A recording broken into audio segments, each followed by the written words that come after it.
यदि उसको इतना नहीं समझ पाए तो फिर आप बहुत गहराई में स्थित जो तत्व है वो पकड़ से रहित रहेगा और आपको अभिमान और ऊपर से आ जाएगा। यदि वो तत्व प्राप्त नहीं होता है तभी अभिमान से युक्त हमारी बुद्धि हो जाती, अंतःकरण अभिमान से युक्त हो जाता है। यदि उस तत्वमयी दृष्टि है तो अभिमान बिल्कुल नहीं आता, बिल्कुल आ ही नहीं सकता, बुद्धि के पास में फटक नहीं पाता। परंतु यदि लक्ष्य हमारा कहीं अलग हो गया है तो हम बहुत भ्रमित हो जाते हैं। श्रुति ने कहा कि जो संभूत की उपासना करते हैं अन्यत आहु संभवात, संभवात अन्यत आहु, यानी जो कार्य ब्रह्म है, जो ईश्वरीय अवतार हैं या देवताओं के शरीर आदिक हैं, उनकी उपासना करते हैं। यहाँ तक कि गुरुदेव की भी शरीर की उपासना करते हैं, उनकी आत्ममय उपासना नहीं करते। इसलिए गुरुदेव के शरीर को भी सामान्य शरीर नहीं कहा गया। यदि आप उनका हड्डी मांसमय शरीर दिखते हुए भी यदि हड्डी मांसमय शरीर की मैं उपासना करता हूं, ऐसी आपकी प्रवृत्ति है तो उस तत्व से रहित रहेंगे। एतावता श्रुति इसके लिए संकेत करती है कि जो संभूति की उपासना करते हैं, यानी जो जो जो ब्रह्म है, कार्य ब्रह्म जिसको कहते हैं, जितने भी शरीर हैं ईश्वर के शरीर हैं, भगवान राम, भगवान श्री कृष्ण, भगवान विष्णु, भगवान शिव, भगवती पराम्बा जगत जननी, तत्त संबंधी पुराणे हैं, गणेश पुराण आदि हैं। उनमें जिस तत्व का वर्णन किया गया है वो तत्व जो है वो कारण ब्रह्म कहलाता है।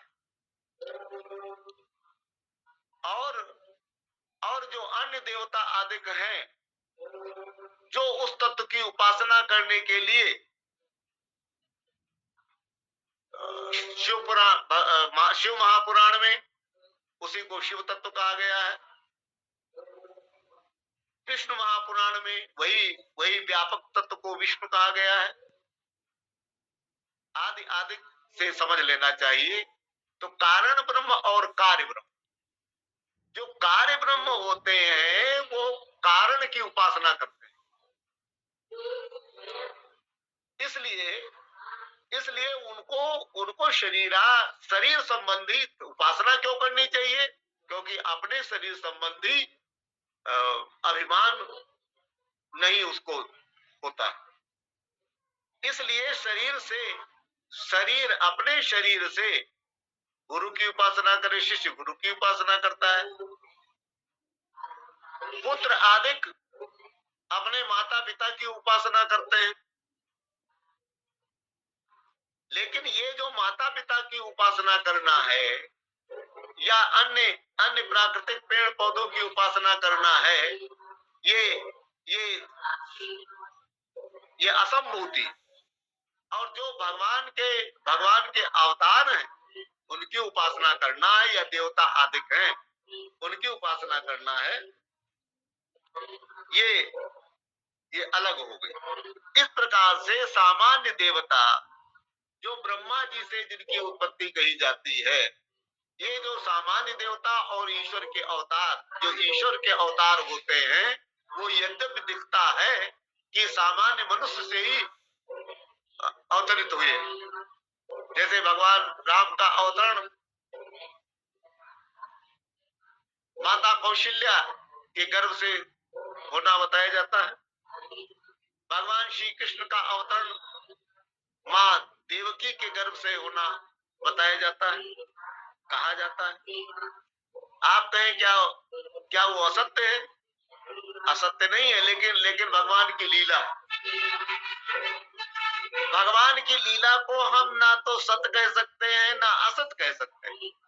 सत असत दोनों से विलक्षण है, इसलिए उसको ये भी नहीं कह सकते सत है और ये भी नहीं कह सकते असत है। इस बात को समझना चाहिए, क्योंकि भगवान की जो लीला है वो सत असत दोनों से विलक्षण है। उन भगवान के लिए कहा गया कर्तुम अकर्तुम अन्यथा कर्तुम। सर्व समर्थ जो ईश्वर है उसके लिए कुछ भी कहा नहीं जा सकता। अब हम उस ईश्वर की उपासना सामान्य पदार्थों की प्राप्ति के लिए करें, अपने शरीर के सुख की प्राप्ति के लिए करें। बहुत सारे लोग हनुमान जी के पास में जाते हैं, उपासना करते हैं, शिव की उपासना, भगवान शिव की उपासना करते हैं, माता की उपासना करते हैं। मांगते क्या है? मांगते यही है कि हमारा हमारा परिवार सुखी रहे, हमारा हमारा बेटा सुखी रहे, हमारे बेटे की नौकरी लग जाए, हम बढ़िया खूब स्वस्थ रहे। कोई भी भगवान का भजन, भगवान की उपासना भगवान के लिए करता है क्या? हम ऐसा ऐसा कुछ करें जिससे हे प्रभु आप प्रसन्न हो, हमको आपसे ये संसार नहीं चाहिए। ऐसी जो वृत्ति प्रवृत्ति है, ये 4, 5, 6 श्लोकों में श्रुति भगवती ने आपको यहां से निकालने का प्रयत्न किया। इसलिए अन्यद आहु संभवात, जो अन्यद अन्यद नहीं अन्यद एव आहु, अन्यद एव आहु संभवात। संभवात यानी जो जो अविनाशी परब्रह्म परमात्मा, जिसको कार्य ब्रह्म कहते हैं, भक्त लोग जिसको साक्षात सगुण साकार ब्रह्म कहते हैं, उसी को श्रुति ने कार्य ब्रह्म रूप कहा है। और अन्यद आहु असंभवात, असंभवात यानी जो वस्तुएं हुई नहीं है लेकिन फिर भी दिखती हैं। जैसे स्वप्न के पदार्थ अनहुए हैं, हुए नहीं है लेकिन फिर भी उनकी प्रतीति होती है। लोग कहते हैं कि मैंने स्वप्न में हाथी देखा, हमने स्वप्न में सर्प देखा, हमने स्वप्न में ट्रेन जाते हुए देखा, हमारी ट्रेन छूट गई, बस छूट गई, हमको प्रेत ने दौड़ा लिया, आदि आदि नाना प्रकार की चीजें जो जो स्वप्न में कभी हुई ही नहीं, वो सब देखा। अब वो सब देखा जब हुआ नहीं है फिर भी देखा, तो स्वप्न स्वप्न कहा गया। क्या देखा? कहते स्वप्न कहा।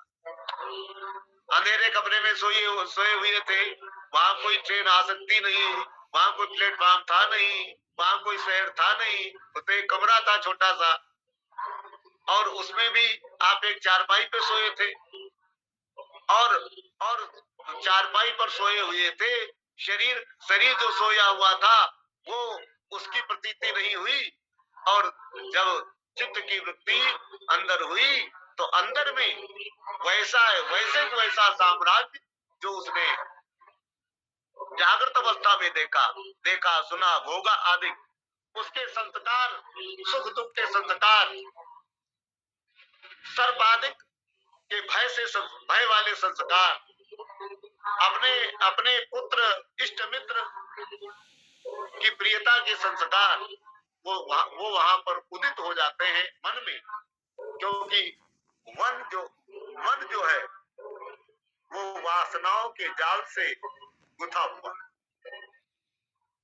ये जो वासनाएं हैं, ये जो बैठी वासनाएं हैं, मनोगत वासनाएं हैं, ये कब अपने संस्कार को जागृत कर देती हैं, तो यद्यपि वहां पर मन बुद्धि इंद्रियां सब सोई हुई है, लेकिन फिर भी जब उनके संस्कार जागृत हो जाते हैं तो हमको वही नाना प्रकार की सृष्टि सुप्तावस्था में दिखाई पड़ती है। इसलिए कहा वो अनु हुई, क्योंकि वो चीज हुई ही नहीं। क्योंकि हुआ व्यक्ति वो न जाने क्या क्या देख रहा, और वहीं पर हम लोग आपस में बात करते हैं, तो जब वो बड़बड़ाता है तो कहते हैं देखो देखो ये न जाने क्या देखने लगे। उसको जगाते हैं तो वो बताता है कि भाई मैं देख रहा था कि हमारी ट्रेन छूट गई। तो ये जो बात है, जो जग रहे थे उनकी दृष्टि में तो कुछ हुआ नहीं, क्योंकि अगर हुआ होता तो आंखों से दिखाई पड़ता, हुआ होता तो कानों से सुनाई पड़ता, हुआ होता तो इंद्रियों का विषय बनता, इंद्रियों का विषय नहीं बना। अब वो जो सो रहा था उसकी इंद्रियों का विषय जो बना हुआ है, वहां पर इंद्रियां भी नहीं उत्पन्न हुई, वहां पर नई ही सृष्टि हुई है। क्योंकि वो स्वप्न जो देख रहा रात है, लेकिन वो स्वप्न दिन वाला बता, दिन में 12 बजे हमारी ट्रेन छूट गई, और जबकि सो रहा उस समय रात के 10-11 बजे हुई। ये जो चीज है, इस चीज को समझ करके कहते दोनों का फल अलग अलग कहा जाता है। संभूति की उपासना और असंभूति की उपासना। धीरा नाम ये न तत्क्षरे, कहते इस प्रकार से सुषुम धीरा नाम हमने किससे सुना है? कहने महात्माओं से सुना है, जो इस संसार को उत्पत्ति विनाशशील समझ करके स्वप्नवत दृष्टि है, अन हुआ संसार है, ये है कहा तो जाता है लेकिन वास्तव में नहीं है। ये अन हुआ संसार है, वास्तव में कुछ है नहीं। वास्तविक तत्व को जिन्होंने साक्षात्कार किया, मैं आत्मा ब्रह्म सच्चिदानंद हूँ, ऐसी जिसने अनुभूति किया, जिन महापुरुषों ने अनुभूति किया, श्रुति उनका गुणगान करती है। इसके माध्यम से महापुरुषों का गुणगान श्रुति करती है। हमारे वेद भगवान महापुरुषों के गुणगान को करते हैं, क्योंकि भगवान श्री कृष्ण ने कहा ज्ञानी तो आत्मयो में मतम। जो ज्ञानी है, ज्ञानी कौन? जिसने अपने आत्मस्वरूप को जाना है, वो ज्ञानी। और यदि अपने आत्मस्वरूप को नहीं जाना तो कहा गया सभी व्यवहार जिन जाना, न अपने आप को जाना, उन्होंने खाक नहीं जाना, वृथा गुबार होते हैं, अनाड़ी मोह सागर से नहीं उद्धार होते हैं, अनाड़ी मोह सागर से नहीं उद्धार होते हैं। सभी व्यवहार जिन्होंने किया, जाना, मैं मेरी जाना, तू तेरी जाना, घर मकान दुकान पूरा व्यवहार जाना, इष्ट मित्र शत्रु आदि को जाना, उनसे काम लेना जाना, उनसे पूरा व्यवहार कर लिया, लेकिन मानव शरीर जिसके लिए प्राप्त हुआ था उसको न प्राप्त कर सके, उसको न जान सके। उन्होंने खाक नहीं जाना, वृथा गुबार होते हैं, अनाड़ी मोह सागर से नहीं उद्धार होते हैं। इस प्रकार से जिन्होंने अनाड़ी पने का काम, मतलब ये है जो संसार अन हुआ है, इसमें रचे बचे हैं, इनमें अधीर हो गए, अधीरता पूर्वक इसको ग्रहण किया।